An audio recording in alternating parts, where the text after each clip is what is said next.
Change yourself, change your future. Ayo Hijrah Finansial. أعوذ بالله من الشيطان الرجيم. بسم الله الرحمن الرحيم. يا أيها الناس قد جاءتكم موعظة من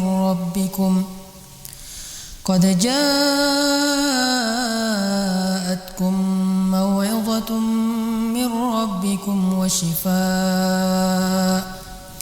وشفاء لما في الصدور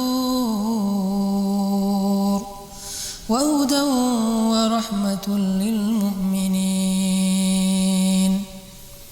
قل بفضل الله وبرحمته فبذلك فليفرحوا هو خير مما يجمعون. Assalamualaikum warahmatullahi wabarakatuh. Teman-teman sekalian, malam ini adalah malam 17 Ramadan. Dan di Indonesia, pada malam 17 Ramadan biasanya kita memperingati peristiwa yang sangat agung dalam sejarah kaum muslimin, dalam sejarah Islam, yaitu peristiwa Nuzulul Quran. Peristiwa Nuzulul Quran kalau kita terjemahkan dalam bahasa Indonesia adalah peristiwa turunnya Al-Quran. Memang banyak perbedaan pendapat ulama tentang pada tanggal berapa dari bulan Ramadan Al-Quran pertama kali diturunkan. Ada yang mengatakan pada malam 17 Ramadan, ada yang mengatakan pada malam 21 Ramadan, 25 Ramadan, atau 27 Ramadan. Tetapi apapun pendapatnya, yang pasti Al-Quran turun di bulan Ramadan. Makanya sesuai dengan firman Allah di dalam surat Al-Baqarah, Syahrul Ramadan alladzi unzila fihi al-Quran hudan linnas wa bayyinatin minal huda wal furqan. Bulan Ramadan adalah bulan yang di dalamnya Allah turunkan Al-Quran sebagai petunjuk bagi manusia, sebagai penjelas terhadap petunjuk itu, dan sebagai pembeda mana yang benar, mana yang salah.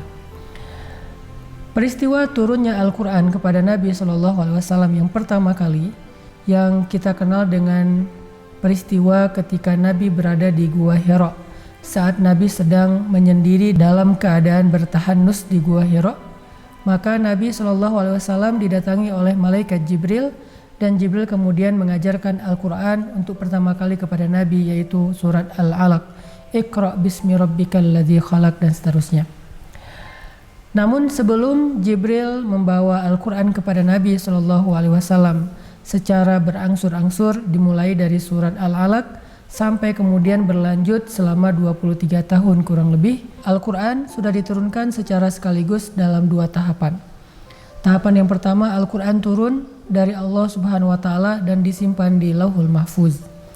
Kemudian tahapan kedua, dari Lauhul Mahfuz, Al-Quran turun disimpan di Baitul Izzah atau di langit dunia. Nah, dari langit dunia inilah kemudian Jibril membawa Al-Quran secara berangsur-angsur turun kepada Rasulullah SAW sesuai dengan kebutuhan ataupun peristiwa yang dialami oleh Nabi SAW. Apa pelajarannya di sini? Kalau kita merenungkan kenapa Al-Quran tidak diturunkan sekaligus saja kepada Nabi, dan kenapa Al-Quran tidak diturunkan dalam bentuk tulisan seperti mushaf? Karena waktu itu Al-Quran tidak berbentuk mushaf seperti ini, tetapi Al-Quran diturunkan dalam bentuk ucapan Jibril alaihissalam, kemudian Nabi langsung menghafalnya, dan kemudian Nabi mengajarkan kepada para sahabat. Kenapa Al-Quran tidak diturunkan sekaligus kemudian dalam bentuk mushaf, sehingga kaum muslimin bisa membacanya dari awal sampai akhir sejak awal Nabi berdakwah? Para ulama menjelaskan pelajarannya adalah bahwa Al-Quran bukan sekedar bacaan sehingga diturunkan sekaligus agar bisa dibaca sampai khatam, bukan. Walaupun membaca Al-Quran pahalanya sangat besar, satu hurufnya Allah balas dengan 10 kebaikan, tetapi itu bukan inti dari kenapa Al-Quran diturunkan, bukan tujuan dari Al-Quran diturunkan kepada kita. Tujuan utama dari diturunkan Al-Quran kepada Nabi lalu diajarkan kepada kaum muslimin adalah sebagaimana firman Allah, Hudan linnas, Al-Quran itu adalah petunjuk bagi manusia. Apa arti petunjuk? Al-Quran itu adalah guidance kita dalam hidup. Al-Quran itu adalah tentang how to, cara kita menghadapi hidup, cara kita ngejalanin hidup. Al-Quran itu adalah kompas kita yang bisa menuntun jalan kita agar kita sampai kepada Allah dalam keadaan diridhoi oleh Allah Subhanahu wa taala. Karena Al-Quran sebagai petunjuk, maka dia turun sesuai dengan kebutuhan dan peristiwa yang dialami oleh Nabi dan para sahabat. Sehingga ketika kita mengalami peristiwa yang mirip dengan peristiwa sejarah dalam kehidupan kita, kita bisa langsung mengambil ayat-ayat yang berkenaan dengan peristiwa tersebut sebagai petunjuk hidup. Misal, ketika Nabi SAW bersama para sahabat sedang melakukan perjalanan jihad, di tengah perjalanan mereka kehabisan air. Lalu mereka tidak tahu bagaimana cara berwudu karena waktu itu belum ada ayat tayammum, baru ada ayat wudu. Maka turunlah surat Al-Maidah ayat ke-6 yang mengajarkan kepada Nabi dan para sahabat tentang bagaimana cara bersuci dengan menggunakan perantaraan debu ataupun tanah yang baik, tanah yang bersih. Nah, di sini menjadi sebuah contoh bagaimana Al-Quran itu menjadi petunjuk dalam kehidupan kita. Dan itu bukan hanya petunjuk ibadah, tetapi petunjuk hidup.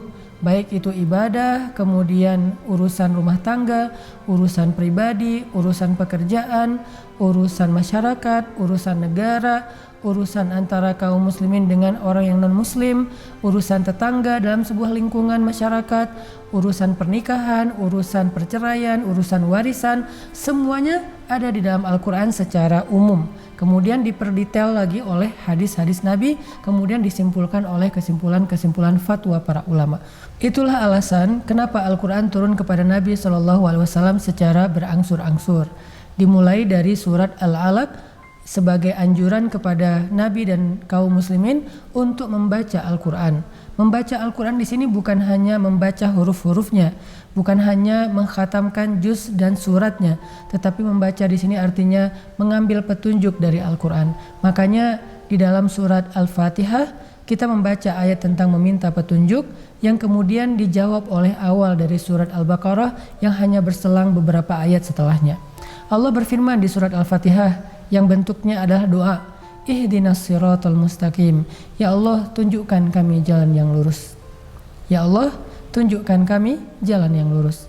Ini adalah permintaan orang yang beriman, karena orang yang beriman tidak mau kegeeran dan kepedean dalam menjalani hidup seolah-olah dia tahu segalanya dan gak butuh lagi bimbingan Allah. Itu bukan sifat orang beriman. Orang beriman itu gak merasa paling pede tentang kehidupan, karena yang lebih tahu tentang hidup itu Allah yang menciptakan kehidupan. Sehingga orang beriman meminta kepada Allah petunjuk. Ihdinas siratal mustaqim, ya Allah beri kami petunjuk. Ya Allah tunjukkan kami jalan yang lurus. Minta ditunjukkan jalan yang lurus. Kemudian selang beberapa ayat setelahnya Allah menjawab pertanyaan atau permintaan orang beriman dengan kalimat tunjuk. Kata Allah di awal surat Al-Baqarah, dzalika, itu. Kan kita meminta ditunjukin ya. Kita bilang ihdinas siratal mustaqim, ya Allah tunjukkan kami mana jalan yang lurus. Allah jawab, dzalika, itu. Dzalikal kitabu la raiba fih hudan lil muttaqin. Itulah Alkitab yang tidak ada keraguan di dalamnya sebagai petunjuk bagi orang yang bertakwa. Apa itu? Al-Quran. Makanya setiap kali kita membaca ayat-ayat di dalam Al-Quran tentang turunnya Al-Quran, kedatangan Al-Quran, Allah selalu mengulang-ulang kalimat hudan. Di dalam surat Al-Baqarah hudan lil muttaqin. Kemudian di ayat tentang puasa Allah katakan syahrul ramadhan alladzi unzila fihi al-Qur'an hudal linnas. Kemudian di surat Yunus juga Allah katakan qad ja'atkum mau'izatun min rabbikum wa shifaa'un lima fis sudur wa hudan wa rahmatan lil mu'minin. Al-Quran selalu diungkapkan sebagai petunjuk dan itu adalah tujuan utama dari Al-Quran diturunkan. Pertanyaan muhasabahnya buat kita semua teman-teman adalah, apakah kita sudah menjadikan Al-Quran sebagai petunjuk hidup kita atau kita baru menjadikan Al-Quran sebagai bacaan dan ritual saja? Kalau kita baru menjadikan Al-Quran sebagai ritual bacaan, berarti kita belum sampai kepada tujuan utama Al-Quran diturunkan. Sehingga ketika kita memperingati nuzulul Quran, diturunkannya Al-Quran, kita belum sampai kepada intinya. Seandainya Al-Quran itu adalah sekedar bacaan, Allah sangat mudah menurunkan Al-Quran sekaligus, seperti Allah turunkan Al-Quran jumlatan wahidah, sekaligus dari Allah langsung ke Lauhul Mahfuz. Kemudian disimpan di Lauhul Mahfuz sekian lama. Kemudian dari Lauhul Mahfuz diturunkan lagi ke langit dunia yang lebih rendah daripada Lauhul Mahfuz. Dan di langit dunia Baitul Izzah disimpan sekian lama. Kemudian diturunkan secara berangsur-angsur dari Baitul Izzah atau langit dunia kepada Rasulullah SAW sesuai dengan peristiwa. Jadi buat Allah mudah menurunkan Al-Quran sekaligus kepada Nabi kalau mau. Bahkan dalam bentuk mushaf, sudah 1 jilid Al-Quran, supaya dibaca oleh para sahabat. Tetapi ternyata bukan itu intinya. Padahal para sahabat itu orang-orang yang sangat semangat membaca Al-Quran. Seandainya Al-Quran turun sekaligus dari awal, para sahabat akan sangat mudah mengkhatamkan Al-Quran setiap hari. Buktinya, seorang Abdullah ibnu Mas'ud mengkhatamkan Al-Quran sehari 3 kali. Walaupun kemudian Nabi menyuruhnya 3 hari sekali. Kemudian sahabat-sahabat yang lain termasuk Sayyidah Aisyah radhiyallahu anha, mereka bisa mengkhatamkan Al-Quran terutama di bulan Ramadan sehari 2 kali atau minimal sehari sekali atau paling lama 3 hari sekali. Artinya mereka semangat membaca Al-Quran sampai khatam. Kenapa nggak diturunkan aja sekaligus? Karena bukan itu intinya. Lalu apakah kita nggak perlu membaca Al-Quran? Perlu. Tetapi kenapa Allah dan Rasul memberikan pahala yang sangat besar terhadap orang yang membaca Al-Quran? Tujuannya bukan membacanya, tujuannya agar mereka rajin membaca lalu mengambil petunjuk dari ayat-ayat Allah Subhanahu wa Ta'ala. Sehingga ketika kita punya masalah dalam hidup, carilah petunjuknya di Al-Quran. Baik masalah pribadi kita, masalah keluarga kita, masalah masyarakat kita, masalah bangsa kita, masalah negara kita, masalah umat Islam, masalah manusia di seluruh dunia. Ketika ada masalah, carilah petunjuk di dalam Al-Quran. Hudan linnas, hudan lil muttaqin, dzalika. Itulah Al-Quran. Saya kasih contoh, misalnya kita punya masalah pribadi. Masalah pribadi kita misalnya kita lagi galau, lagi sedih, lagi merasa ditinggalin, merasa dijauhin, dicuekin, dibully dan segala macam. Kita bisa cari petunjuk di dalam Al-Quran, ayat-ayat bagaimana menghadapi bulian yang pernah dihadapi oleh Sayyidah Aisyah. Salah satunya surat An-Nur ayat 11 tentang hoax, berita bohong yang menuduh Aisyah selingkuh dengan Safwan. Bagaimana sikap Aisyah sampai kemudian Allah memberi jalan keluar dalam masalah yang dihadapi oleh Sayyidah Aisyah. Itu petunjuk hidup kita. Atau juga misalnya ketika kita ngerasa sendirian, gak punya siapa-siapa, kita ngerasa sedih, ada ayat la tahzan innallaha ma'ana. Jangan sedih, Allah bersama kita gak sendiri. Atau lagi ada masalah keluarga. Di antaranya misalnya masalah keluarga tuh masalah suami yang menceraikan istrinya. Karena emosi, karena marah akhirnya menceraikan istrinya. Terus gimana cara kita mengambil petunjuk tentang masalah ini supaya bisa rujuk kembali, supaya bisa bersikap baik kepada istri walaupun sudah diceraikan? Allah tunjukkan guidance-nya di dalam surat An-Nisa tentang proses-proses kita sebelum bercerai. Pertama, beri dulu nasihat kepada istri kita. Kalau nggak bisa menerima nasihat setelah sekian lama, kemudian kita tahjir, tinggalkan tempat tidurnya, tidak tidur bareng lagi, kita tidur di ruang yang lain supaya menjadi pelajaran buat dia. Nggak ngaruh juga kita beri dia ketegasan. Kalau di Al-Quran itu memukul dengan pukulan yang tidak menyakiti atau melukai. Jadi kayak dipukul di sini, kamu jangan kayak gitu. Kalau nggak ngaruh juga, minta perwakilan dari masing-masing keluarga untuk mendamaikan. Ada keluarga laki-laki, ada keluarga perempuan, disebutkan di dalam surat An-Nisa. Atau ada juga di surat At-Talaq, khusus surat tentang perceraian. Sehingga Allah saking pengen menjaga hubungan rumah tangga ini, Allah sampai turunkan satu surat khusus tentang perceraian. Dan bukan nyuruh cerai, nyuruh jangan cerai. Nyuruh balikan, nyuruh jaga. Kalau terlanjur harus cerai juga, Allah nyuruh berbuat baik kepada istri yang sudah diceraikan. Sampai kayak gitu. Di dalam Al-Quran memang gak ada surat pernikahan. Walaupun ada ayat pernikahan, tapi tidak ada surat pernikahan. Kenapa ada surat perceraian? Saking Allah pengen menjaga keluarga tetap utuh.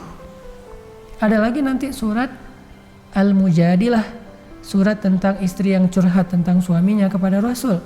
Sehingga akhirnya kita sebagai seorang istri bisa ngambil petunjuk tentang bagaimana kita menyelesaikan masalah rumah tangga kita kalau kita ngerasa ada yang salah dengan suami kita.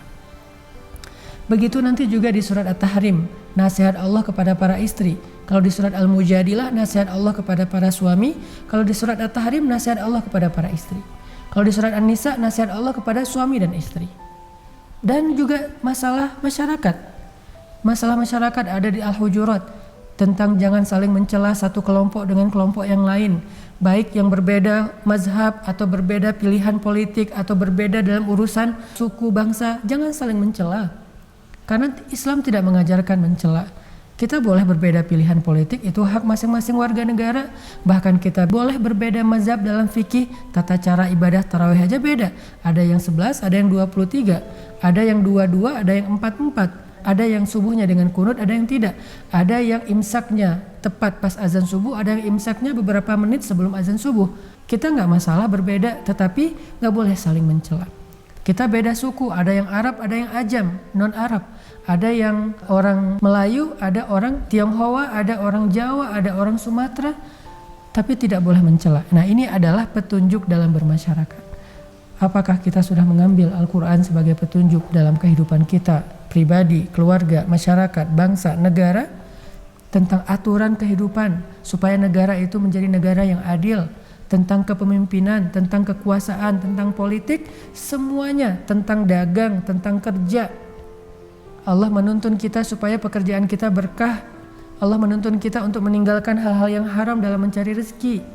Semuanya ada di dalam Al-Quran. Maka teman-teman semuanya, pelajaran inti dari peristiwa nuzul Quran bukanlah kisah sejarahnya, tapi pelajaran inti dari nuzul Quran adalah, sudahkah kita menjadikan Al-Quran sebagai petunjuk hidup? Barakallahu fiik.